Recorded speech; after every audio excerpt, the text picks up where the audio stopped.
A continuación, Al Pan Pan, las cosas como son.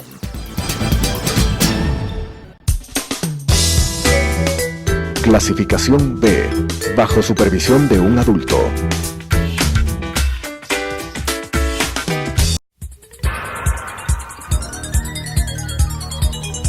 Las opiniones vertidas en este espacio por la producción y dirección del programa son de exclusiva responsabilidad de sus autores y de quienes intervienen en ellos.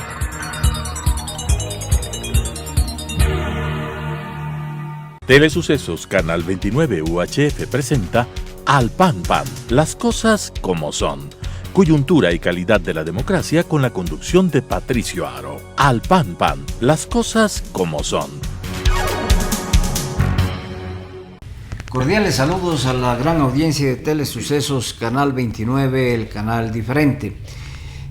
Cordiales saludos de César Ulloa Tapia y su servidor Patricio Aro Ayerbe para decir en esta oportunidad las cosas como son relacionado a un acontecimiento histórico sucedido en 1995, 25 años de la guerra del Cenepa, y analizaremos este tema y conversaremos sobre él con un historiador y no con un protagonista del momento, sino con quien durante casi 6 años ha investigado el proceso bélico que sucedió en el Alto Cenepa.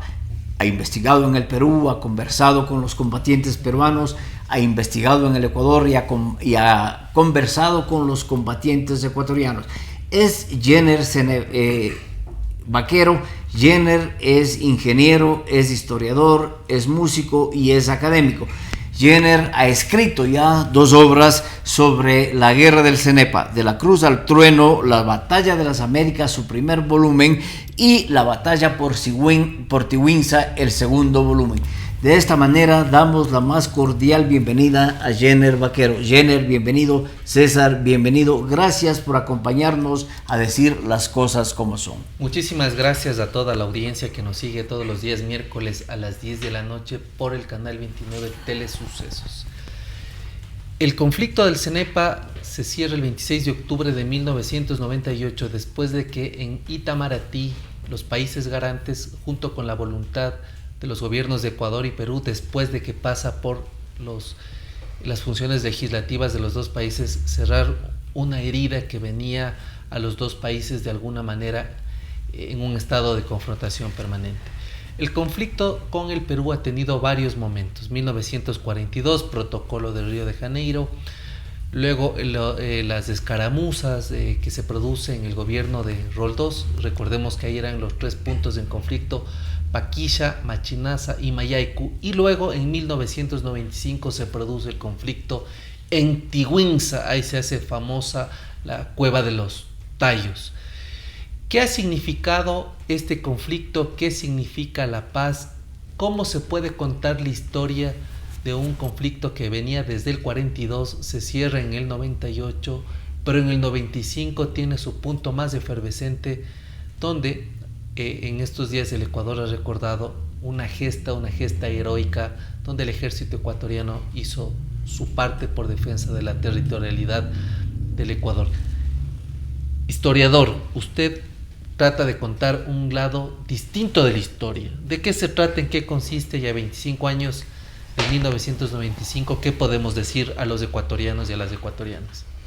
Gracias, César, Patricio, por esta invitación. Un honor, un placer estar aquí hablando de este tema tan importante para nuestro país y también para el Perú y para la estabilidad de la región. Tú puedes analizar la guerra desde el ámbito geopolítico, político, estratégico, operacional, táctico, pero lo más abajo, la experiencia personal, es este nivel ideográfico. A mí me interesa mucho el nivel ideográfico, analizar la guerra, pero desde el punto de vista del combatiente, qué sintió, cómo vivió, qué nombre tenía, cómo se llamaba su madre, su padre, su hijo, su hermano, etcétera. Entonces, este es el enfoque que yo le doy y este es el enfoque que le gusta a la gente. Si tú escribes un libro político, geopolítico o táctico, te lo leerán los especialistas, pero no la gente común. Sí, entonces este libro es escrito en un lenguaje divulgativo y habla de la experiencia de soldado. Sí, en efecto, la historia de las guerras la escriben normalmente los protagonistas, los grandes mariscales, los grandes capitanes de la guerra, escriben esa historia, pero recurrir a una investigación tan larga, recurrir a los dos protagonistas del conflicto, a los dos adversarios que se enfrentaron y ver y sentir lo que el soldado hacía cuando capturó a 4 peruanos, por ejemplo, o al soldado que disparaba el mortero frente a una patrulla enemiga que avanzaba, y desde luego narrar el temor, narrar el miedo, porque desde luego en esas condiciones se narra todas estas circunstancias y se viven también estas circunstancias narradas con mucho detalle en los 2 libros por Jenner Vaquero. Jenner, ¿por qué recurrir a esta investigación primero larga y después plasmarla en 3 tomos, porque entiendo que se está escribiendo un tercer tomo también? Gracias, Patricio. Tú sabes que la historia debe ser escrita políticamente. Cuando tú lees los libros del Perú, o sea, quiero decir con respecto a la guerra del Cenepa, Fournier Coronado, Roberto Quiabra, ellos deben tener mucho cuidado al escribir, por cuanto eso se fijará dentro de la historia. Pero eso no es necesariamente lo que sucede en el frente de batalla, no es lo que sucede en las patrullas, no es lo que sucede en las trincheras, pero de eso no pueden escribir los generales en su nivel, digamos, operativo, táctico o en el político estratégico. No habría demasiado espacio. Si tú te fijas, los norteamericanos trabajan muy bien, los vietnamitas trabajan muy bien en el aspecto ideográfico. La película Francotirador, Band of Brothers, The Pacific habla de 1 o 2. The Pacific habla la historia de 2 soldados americanos, pero eso es lo que consume la gente, eso es lo que crea arraigo en la gente, y no los libros especializados que se lean o se estudian en las academias de guerra. Entonces, ¿quién puede escribir aquello? Bueno, el militar tiene su lenguaje militar. Nosotros tenemos libros en los años 70 que están cargados de clichés: gloriosa bandera, amada patria, gloriosísimas fuerzas armadas, pero eso no necesariamente pues, le gusta a la gente le gusta las verdades sin tapujos y de un nivel ideográfico. De la cruz al trueno se titula el libro de autoría de Jenner Vaquero, Las batallas de América. Quisiera nada más leer un párrafo corto de la introducción, y dice: durante 5 años se han recogido los relatos de los combatientes, corroborando sus experiencias con documentos oficiales como partes, testimonios de sus comandantes, artículos de prensa, vídeos, fotografías, contrastes con las partes en conflicto, y finalmente se han subido los relatos editados a las redes, poniéndoles a consideración de los miles de veteranos, estudiosos e historiadores de toda América. Y solo en caso de no existir reparos se ha incluido su historia de guerra en este libro. Jenner, ¿qué significa desafiar la historia oficial? Porque de alguna manera se han escrito libros sobre la paz, sobre el conflicto del Cenepa.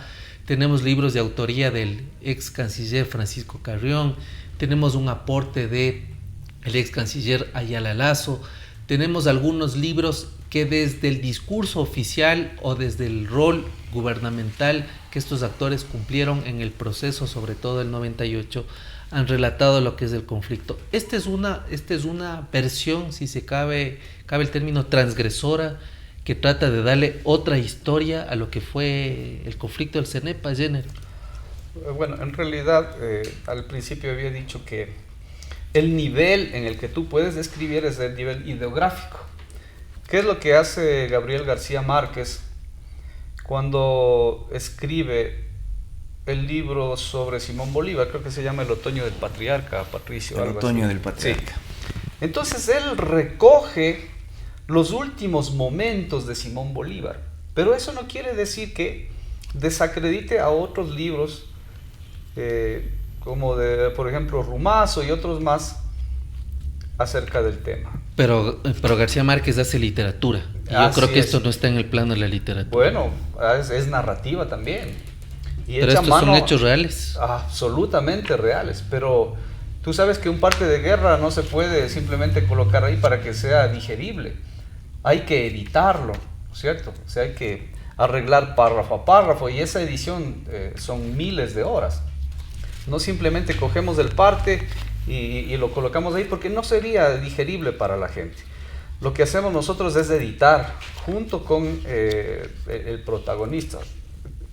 En algunas partes sí se hace transgresiones, por cuanto, mira, tú sabes que el problema entre Perú y Chile no se ha terminado. No estamos hablando ni profetizando una guerra. Pero si hablamos del 26 de enero de 1995, el Perú sostiene que helicópteros artillados y aviones atacaron al helipuerto en Base Norte. Y eso no es verdad. Simplemente lo que sucedió en Base Norte fue un desalojo de las fuerzas del Grupo 26 Quevedo reforzado. Se les lanzaron granadas de mortero, ametralladoras, cohete low, pero no hubo encuentros de contacto. Sin embargo, los peruanos pues sostienen un repliegue glorioso en el cual 3 días ellos resistieron solamente con fusiles. Hablamos de los infantes del BIS 25 Callao, pero eso no es verdad. Pero sin embargo, ellos, para sostener esta derrota del día 26, llamémosle así entre comillas, esta derrota que fue un desalojo, ellos tienen que crear esa historia, ¿sí? Entonces este libro lo que hace es transgredir, porque entrevista a los combatientes de lado y lado, y ninguno de ellos sostiene eso. Esta es una importante parte de la historia, es decir, el 26 de enero se conmemoraron o se celebraron los 25 años de la victoria del CENEPA, y es precisamente eso, porque fue en Base Norte, a pesar de haber ya habido algunos incidentes anteriores en la frontera, porque el conflicto en realidad empieza en el mes de diciembre con la amenaza del comandante del batallón de infantería de Selva Callao, el teniente coronel Lazarte, amenaza con ocupar la parte no delimitada. Entonces ahí en realidad empiezan las tensiones que ya se habían vivido momentos antes. Sin embargo, de esto, el real momento es precisamente ese desalojo de Base Norte, en que fue ocupado en un momento por tropas peruanas, y ahí ese desalojo lo realiza el Grupo de Fuerzas Especiales número 26, que está guarneciendo la ciudad de Quevedo. Su guarnición es precisamente la ciudad de Quevedo, y tenía como responsabilidad la parte no delimitada para la defensa del territorio ecuatoriano. Efectivamente, César Aguirre, hace algunas semanas estuvimos entrevistándole a calzón quitado, permítame decirle, porque pues, ellos no tienen ningún tapujo en decir la verdad. Él dice que estuvo reunido en Base Sur con Manuel Lazarte. Si me disculpa, César Aguirre fue el comandante del batallón Gualaquiza, que limitaba o enfrentaba al batallón Callao del que estamos hablando. Es decir, el batallón Gualaquiza, comandado por el teniente coronel César Aguirre del ejército ecuatoriano, estaba frente a frente con el batallón Callao, comandado por este teniente coronel Lazarte. Así es. Entonces están ellos reunidos, Lazarte y Aguirre, en Base Sur, y recibe Lazarte una llamada y le dice a César Aguirre: acompáñame porque me están llamando de Lima. Bueno, vamos. Entonces la llamada dice lo siguiente: ¿dónde estás?, le dice el comandante de Lazarte, ¿no? ¿Dónde estás? Debe ser el de la 5ª división, ¿no? Estoy en Base Sur reunido con el comandante, ¿no?, César Aguirre. ¿Cómo que estás ahí? ¿Y eso es territorio peruano o ecuatoriano? Territorio peruano. Sácales de enseguida, aunque sea a bala. ¿Sí? Entonces Manuel Lazarte le dice a César Aguirre: hermano, ¿sabes qué? Voy a tratar de arreglar este asunto y me voy, ¿no? Me voy a arreglar este asunto. Me dicen que te saque a bala, pero ellos no comprenden lo que se vive aquí mismo en la selva. Y entonces pues no hubo un enfrentamiento, porque César Aguirre estaba con solamente un puñado de soldados, nada más. Sin embargo, es el inicio de las tensiones. Sí, pero conflicto. Entonces el comandante de la 5ª división es el que le ordena a Manuel Lazarte que le desaloje a César Aguirre, pero aunque sea bala. Pero Manuel Lazarte en realidad nunca le amenaza a César Aguirre, jamás le desafía, nunca le dice te voy a sacar. Pero sí existe esa amenaza en realidad, pero es de un orden jerárquico más grande. César Aguirre me mostraba, imagínate, hablamos del año 1996, un banderín de un encuentro binacional en el cual escribe, ¿no? Hermano, o sea, César, hermanos por siempre, o sea, te recuerdo con todo afecto, o sea, incluso después de la guerra, él se refería en los mejores términos. Este es un importante aspecto que empieza a ser narrado en los libros de Jenner Vaquero, es decir, las relaciones que se dan entre gente que se enfrentó, pero después en el periodo de paz de esas relaciones, algunos de los combatientes se han conocido inclusive personalmente, y hoy hay organizaciones de veteranos de guerra que se han reunido en diferentes partes. En Argentina hubo una reunión reciente en donde excombatientes peruanos se reunieron con excombatientes ecuatorianos en esta reunión de veteranos de guerra de Sudamérica. Efectivamente, Patricio y César, a mí me da un gusto tan grande que mediante los relatos que hemos subido, ex enemigos, digamos así, combatientes que fueron enemigos ahora se saludan, se escriben, se citan, se visitan. Y es que eso es, o sea, los combatientes de Malvinas han madurado mucho más en este asunto de la guerra y en su relación con los ingleses, y dice que el que antes fue tu enemigo ahora es tu hermano. Ellos lo sienten así. Bueno, y a mí me parece que es un importante mensaje que a través de los relatos se propende a que la opinión pública tenga una idea distinta. Creo que en ninguna guerra hay ganadores, y los pueblos, bajo el criterio de integración que desde Simón Bolívar hasta acá no se ha podido sostener, no se ha podido consolidar, nos muestra que la integración es posible, y que muchas de las veces los conflictos en los cuales intervienen las tropas de los distintos países, muchas de las veces estas órdenes se cumplen incluso en contra de la voluntad de quienes de alguna manera están resguardando la seguridad, porque hay intereses distintos, hay intereses diferentes. A mí me da la impresión que son líneas imaginarias a veces las que separan los estados. Pude trabajar 3 años en la frontera de Ecuador con Perú, y las relaciones son tan estrechas, tan extraordinarias, que familias ecuatoriano-peruanas, peruano-ecuatorianas juegan boli, comparten la comida. El conflicto tiene otras aristas, Patricio, tiene otras aristas, tiene otras dimensiones. Hay un lado humano que no se mira cuando se produce estas confrontaciones, y que de alguna manera pone en un sentido de pérdida a quienes históricamente han estado todo el tiempo juntos, ¿no? La población peruana ecuatoriana está todo el tiempo junta. Sí, y ese es uno de los logros de la paz. Precisamente hoy el comercio con Perú se ha incrementado notablemente. No sé si en el tercer tomo ya se empezarán a tratar los frutos de la paz, es decir, y también cuál es la convivencia misma de los soldados, las relaciones entre los ejércitos, entre Ecuador y Perú, que vivimos una guerra fría permanente desde 1941 hasta 1998, hubo una guerra fría. Los soldados de los dos países vivíamos enfrentándonos a distancia de tiro de fusil.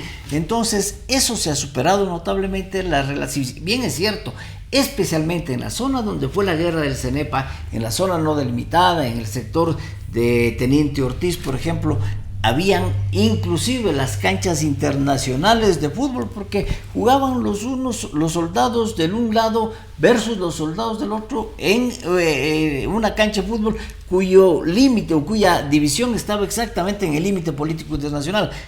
Recorriste todos estos destacamentos, ¿y cuál fue tu vivencia en esa situación? Bueno, volvemos al tema inicial. En el nivel ideográfico es magnífico, porque tú como soldado compartes. O sea, hablaba con el esposo de mi mamá. Mi papá murió cuando yo tenía 3 años. Mi mamá se casó con un suboficial del ejército, y él dice: nosotros en los años 60 nos llevaban los peruanos a nuestros destacamentos porque no podíamos, no teníamos acceso. Entonces, en ese nivel ideográfico, la convivencia entre los soldados de los diferentes países, sus familias, pues siempre serán cordiales, pero la guerra no lo deciden ellos.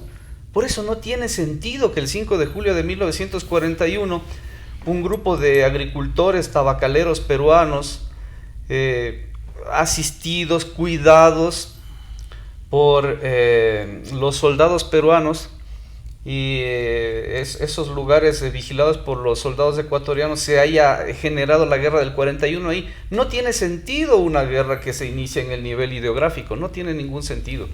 Pero cuando las guerras, ¿quiénes los deciden? La deciden. ¿Quién decide la guerra? Es el nivel político, ¿no es verdad? Ya decía el estratega militar Clausewitz que la guerra es la extensión de la política por otros medios. Dime una cosa, te pregunto, César.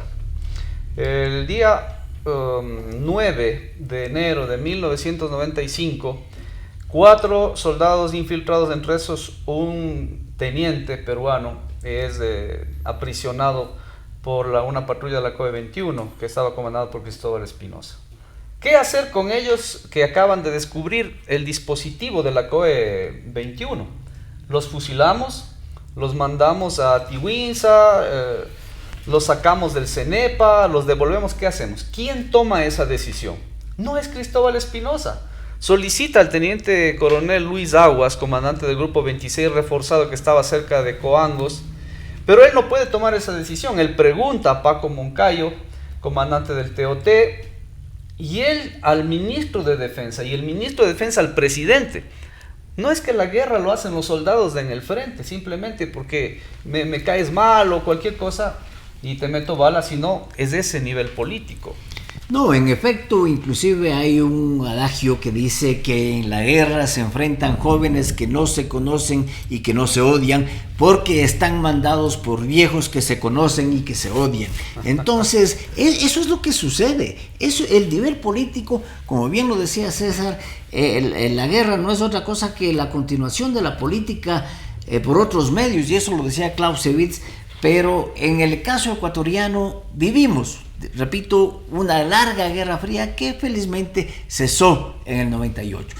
Este acuerdo, esta convivencia tuya puede proyectar la paz del Ecuador y del Perú, es decir, ¿qué podemos nosotros ver como consecuencias de la victoria del CENEPA ecuatoriana? Porque eso inclusive es reconocido por los propios peruanos, y ellos dicen, en efecto, Ecuador ganó esa guerra, pero ¿cómo proyectar esa victoria militar a los 25 años en beneficio de la paz? Es indispensable ahora hablar de las redes sociales. Yo escribo en foros y tengo alrededor de 200,000 seguidores desde México hasta Argentina en distintos foros, y en esos foros están los argentinos, están los peruanos. El día de hoy me escribía cierto coronel del Instituto de Estudios Históricos Militares del Perú para solicitarme algunos datos sobre su gente, no sobre nuestra gente, sobre su gente que había combatido en el CENEPA. Entonces, desde el nivel ideográfico debería ser imposible promover la paz, pero a través de las redes sociales, si yo subo una historia de resiliencia de los soldados peruanos o ecuatorianos, ese se multiplica por miles y llega incluso hasta el alto mando peruano y alto mando ecuatoriano. Entonces sí es posible ahora a través de las redes sociales. Las redes sociales empiezan a pesar no solamente en el ámbito político, en el ámbito económico, pero vemos también que en los procesos de paz. Pero hay dos aspectos que preocupan por lo menos a un sector de las Fuerzas Armadas especialmente, y es el proyecto Cazaderos en la saliente de Zapotillo, y también el pozo binacional de petróleo en el Tiputini. Entonces, eso sería una consecuencia para un enfrentamiento, sería una causa para un enfrentamiento. Los soldados, los políticos ecuatorianos justificarían nuevamente volver a ese viejo ritmo de temor y de inseguridad que vivió Ecuador y Perú. Eso lo sabes tú como coronel, como académico, como catedrático. En mi caso estoy en el nivel ideográfico, la experiencia personal, los combatientes en las trincheras, en las patrullas, pero yo creo que más bien las guerras de hoy tienen que ver con lo que tú decías en programas anteriores, la guerra híbrida, las amenazas asimétricas, más que un causus bellis, ¿no? Me parece a mí. Después de 25 años en Ecuador se recuerda esa famosa frase de ni un paso atrás. Tal vez ese ni un paso atrás debería ser ahora graficado contra la corrupción, contra la falta de instituciones, contra la falta de seguridad, contra la falta de estabilidad y confianza. Sin embargo, la historia está contada desde otra perspectiva y qué mejor contar con muchos elementos para que la ciudadanía tenga clara idea de lo que fue la gesta del CENEPA. Patricio. La gesta del CENEPA ha sido narrada en 2 volúmenes ya presentados a la audiencia, al público ecuatoriano, y escribiéndose un tercero por el ingeniero Jenner Vaquero. Jenner es historiador, es académico y es músico, pero lo ha hecho con un interés muy especial, en el que está perfectamente relatados en estos 2 tomos, que titula De la Cruz al Trueno, La Batalla de las Américas, su primer tomo, y La Batalla por Tiwinsa, el segundo. De esta manera, con el historiador Jenner Vaquero hablando sobre los 25 años de un acontecimiento sumamente importante y que trajo la paz a la República, hemos dicho las cosas como son. Al pan pan. Las opiniones vertidas en este espacio por la producción y dirección del programa son de exclusiva responsabilidad de sus autores y de quienes intervienen en ellos.